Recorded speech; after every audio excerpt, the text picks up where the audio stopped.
Hey everyone, thanks a lot for coming. So I want to tell you about recent progress in what's called lookup protocols. So let me set the frame of what lookup protocols are. So let's look at an example. Say we want to do check some x is in some range 0 to 2 to the n minus 1, right? Like a range constraint. So the more standard thing we're used to is decomposing that to low degree constraints. Right? For example, right, the prover gives the binary decomposition of x, and then we prove that these BIs are really binary and 0, 1, and we prove that they sum up to x. Right? So this is the standard way via low degree constraints to show that x is in a certain range, right? And this is a common thing we've all used.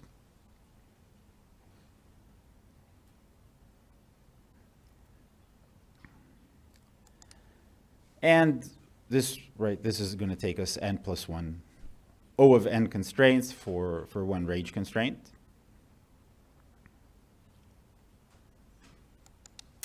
So the lookup approach says, maybe let's try to do something different. So we have our table of legal values, right? The 0 to 2 to the n minus 1 in this case. Let's maybe do some pre-processing stage on the table. And maybe after that pre-processing, we can get some protocol for checking that x is in the table that doesn't require to explicitly decompose the check to low degree constraints.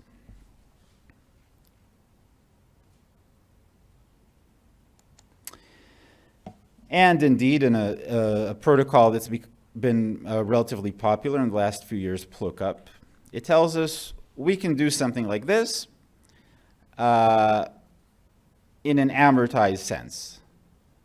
So say we have m different x's that we want to check are in the table. So we can do it in O of m plus capital N constraints, where capital N is the size of the table. So how you can view that is, well, if the number of lookups I want to do is as large as the table, I can get lookups amortized in O of 1 constraints. So this was already very useful and used a lot in the last few years.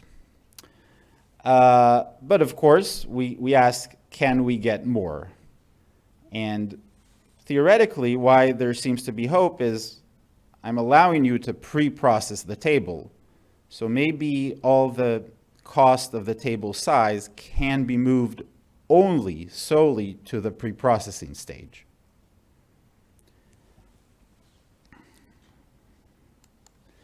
And indeed, in a very recent, I think very exciting new sequence of works, this is happening. So after a pre-processing of the table, we can check that a part of the witness element is in the table in O of 1 constraints. So we have in this very new line of work, actually starting from this work called Caulk, and currently culminating in CQ, managed to get to this point, where the number of prover operations does not depend anymore after pre-processing on the table size.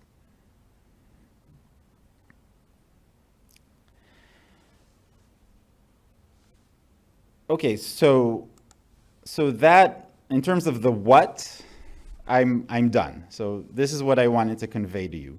There's a new, very exciting sequence of works where you can do lookups in a number of prover operations not depending on table size.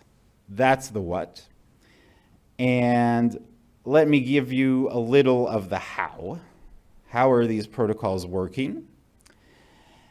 And the main technical component is something we've coined cached quotients. That term wasn't explicitly used till the last paper in this sequence, and that's why that paper is called CQ. It's just short for cached quotients.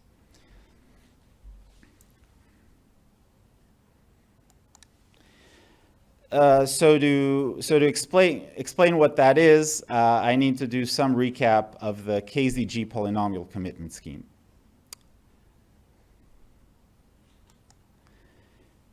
So what is the KZG polynomial commitment scheme? We have some generator of a pairing-friendly elliptic curve group. Think just hard discrete log group, if that you're not exactly sure what that means. And we have some setup phase, what's maybe very unpopular in this event, where we generate a string of group elements, where what is this string? It's the sequence of powers of x for some random secret x nobody knows. So this is the trusted setup that is viewed very scolded upon, maybe, at this event. So we have the powers of some secret random x encoded in the group, as we have these group elements where these are the scalars, the powers of the secret x. And now we can use this reference string to commit to a polynomial. What is the commitment of a degree D polynomial, the KZG commitment? It is simply f, the polynomial at this secret x encoded in the SRS, times g, times the generator. Right? And since just by linearity you can see that you can really, if you know f, you can compute this element from the SRS.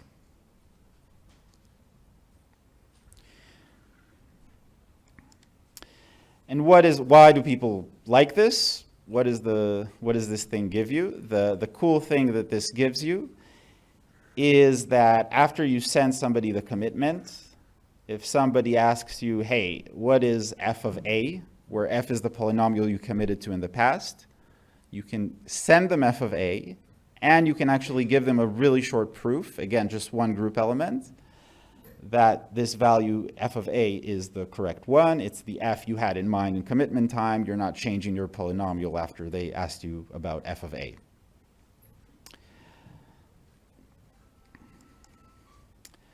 So if you've seen this for the first time, it's a lot to digest. The two features you need to keep in mind for the next thing are these two. So KZG has these two nice features. It's linear. The commitment of the polynomial f plus g is the commitment of f plus the commitment of g. The second, more fancy property is, say I give you commitments to 4 polynomials, f1, f2, g1, g2. So via pairings, you can check whether f1 times f2 equals g1 times g2 just directly from the commitments. And you might be thinking, all right, I can see, if I know pairings, I can see how I can multiply the commitments, but you're saying the polynomials are identical?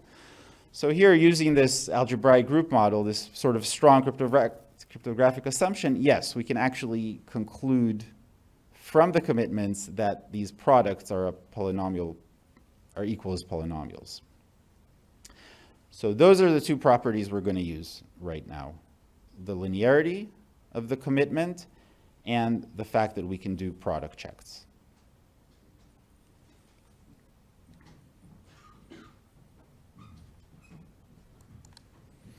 All right, we have KZG. It has these two nice properties.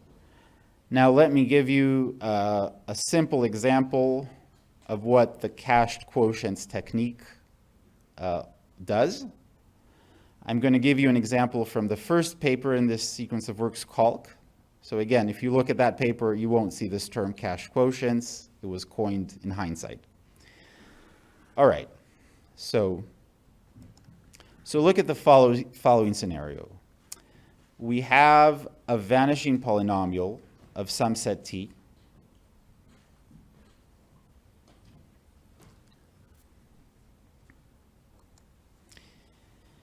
We've given the commitment to this vanishing polynomial to the verifier.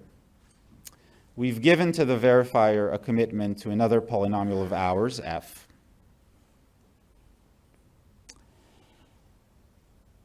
And now, what do we want to do?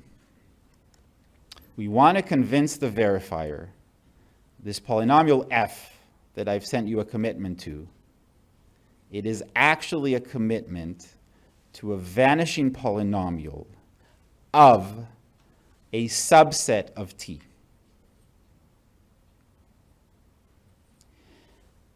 If we want to get a little motivation for this, the intuition is, say my table is huge, my witness is less huge. I'm going to be using just a small subset from the table in my actual witness.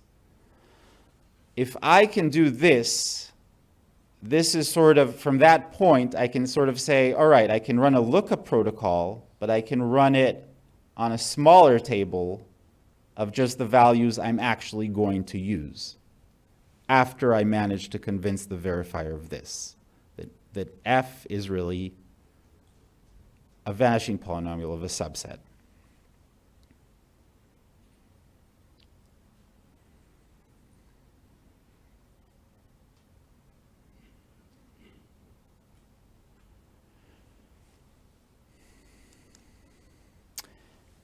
The point is, the cool thing is, I want to do this in a number of operations that only depends on the size of S, not on the size of T.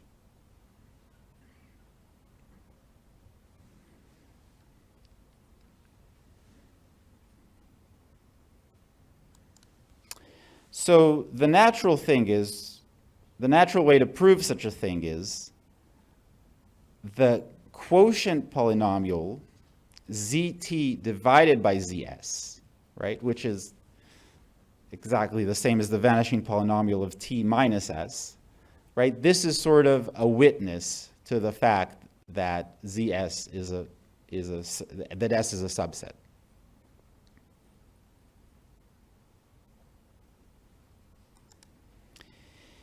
Actually computing zt minus s is going to take us order t operations, right? If s is much smaller, because t minus s is almost as large as t.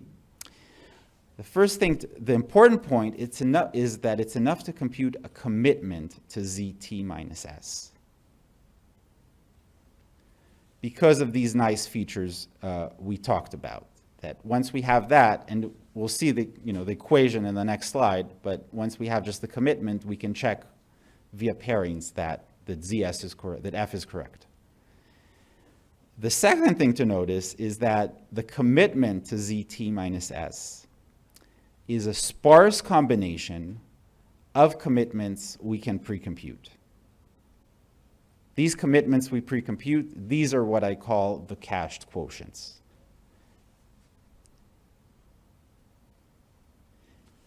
And now let's see the exact details.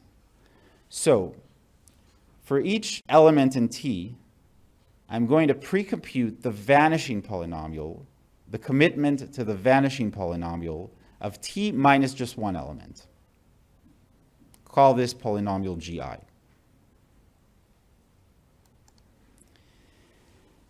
And now we have this result that says I can write zt minus s as a linear combination of zt minus I over I in S. So the cool thing here is that this is a combination of just S things, not T minus S things. This is the point. So we're going to pre-compute the commitments to all of these GIs.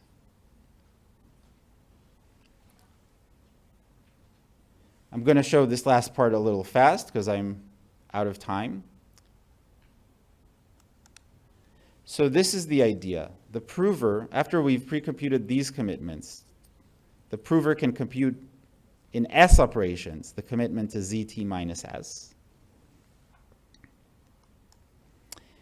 And now, like I said, we can compare products of pairings. So the prover can just pair F with this pi, compare it to the pairing of ZT with just like 1, and we've proved that F is a vanishing polynomial of a subset in S operations, not T operations.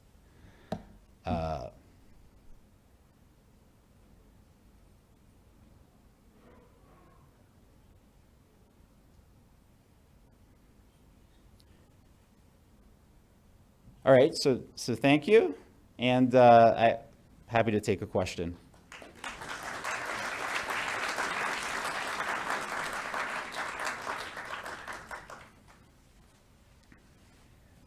Yeah?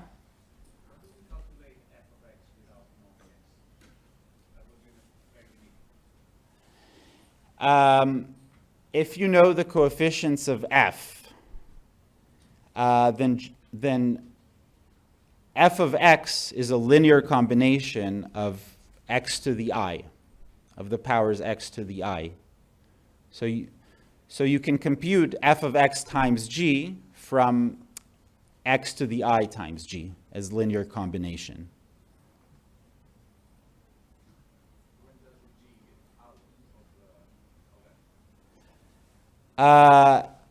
It doesn't need to get out. It's just you have that a times g plus b times g. If you just add them, you get a plus b times g.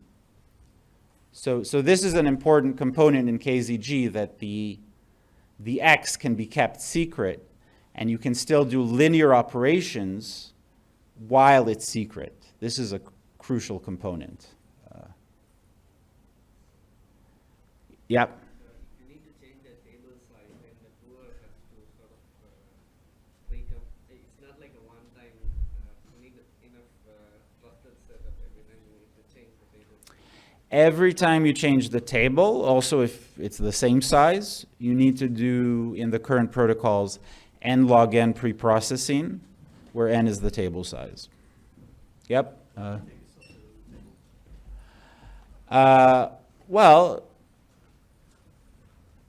I mean, since the prover efficiency doesn't really depend on the, you could, if you just take a subset, trim the preprocessed set that the prover needs to hold on to. Yeah. Yeah. So. Right. So, is it possible to do a KZG multi-proof of polynomial that commits the subset, instead of having a multiple polynomials for the subset? You could do a multi-proof of all of them, and then do multiple approaches to verify that. You're saying instead of what, these GIs I was committing to? It. Subset, not for the preprocessing, but the commitment to the subset that the prover has to do. Is it possible to do a KZG multi-proof over that? Over what? You mean if you have many subsets you want to? Yeah, I think so.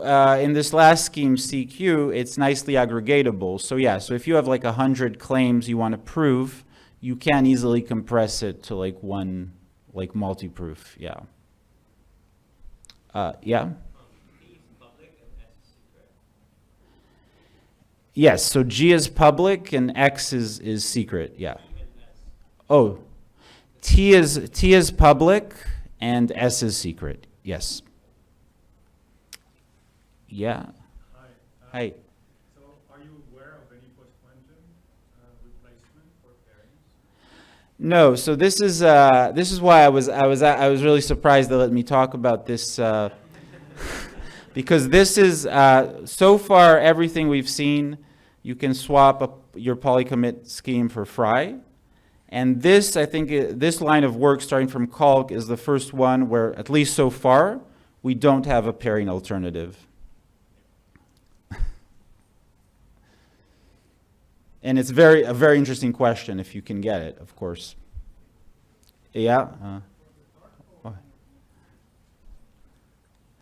Well, the question is if you have a protocol in Dark to efficiently compare products of commitments. If you do, then I mean you need linearity of the commitment scheme and an efficient protocol for comparing products.